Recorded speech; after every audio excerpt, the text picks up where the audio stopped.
my privilege to invite Loita of Grade 10 to deliver the Independence Day speech in Kannada. Please welcome her with a warm and enthusiastic round of applause.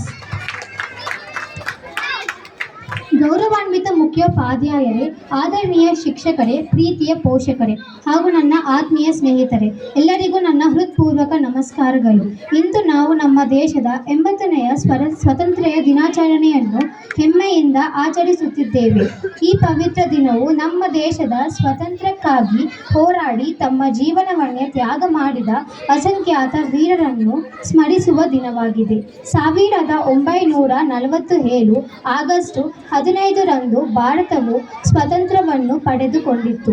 Mahatma Gandhiji, Netaji Subhash Chandra Bose, Bhagat Singh ಸೇರಿದಂತೆ ಅನೇಕ ಮಹನೀಯರ ತ್ಯಾಗ ಮತ್ತು ಹೋರಾಟದಿಂದ ನಮಗೆ ಈ ಸ್ವಾತಂತ್ರ್ಯ ದೊರೆತಿದೆ. ಅವರ ಬಲಿದಾನವನ್ನು ನಾವು ಎಂದಿಗೂ ಮರೆಯಬಾರದು. ಭಾರತವು ಅನೇಕ ಭಾಷೆಗಳು, ಧರ್ಮಗಳು, ಸಂಸ್ಕೃತಿಗಳು ಮತ್ತು ಸಂಪ್ರದಾಯಗಳನ್ನು ಹೊಂದಿರುವ ವೈವಿಧ್ಯಮಯ ರಾಷ್ಟ್ರ. ಆದರೂ ನಮ್ಮೆಲ್ಲರನ್ನು ಒಂದಾಗಿಸುವುದು ನಮ್ಮ ಭಾರತೀಯತೆ. ವೈವಿಧ್ಯತೆಯಲ್ಲಿ ಏಕತೆ ನಮ್ಮ ದೇಶದ ನಿಜವಾದ ಶಕ್ತಿ. ಸ್ವಾತಂತ್ರ್ಯ ನಮಗೆ ಹಕ್ಕುಗಳನ್ನು ನೀಡಿದಂತೆ ಕರ್ತವ್ಯಗಳನ್ನು ನೀಡಿದೆ. ವಿದ್ಯಾರ್ಥಿಗಳಾದ ನಾವು ಉತ್ತಮ ಶಿಕ್ಷಣದ ಜೊತೆಗೆ ಉತ್ತಮ ವ್ಯಕ್ತಿತ್ವವನ್ನು ಬೆಳೆಸಿಕೊಳ್ಳಬೇಕು.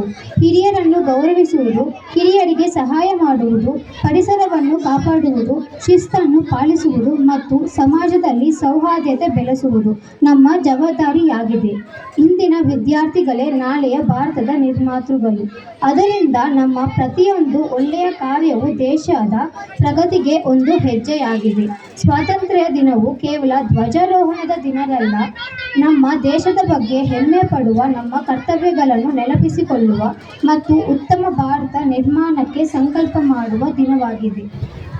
ಮನದಲ್ಲಿ ದೇಶಭಕ್ತಿ, ಮಾತಿನಲ್ಲಿ ಸತ್ಯ, ನಡೆಯಲ್ಲಿ ಶಿಸ್ತು, ಹೃದಯದಲ್ಲಿ ಮಾನವೀಯತೆ ಇವುಗಳನ್ನು ಸದಾ ಪಾಲಿಸೋಣ.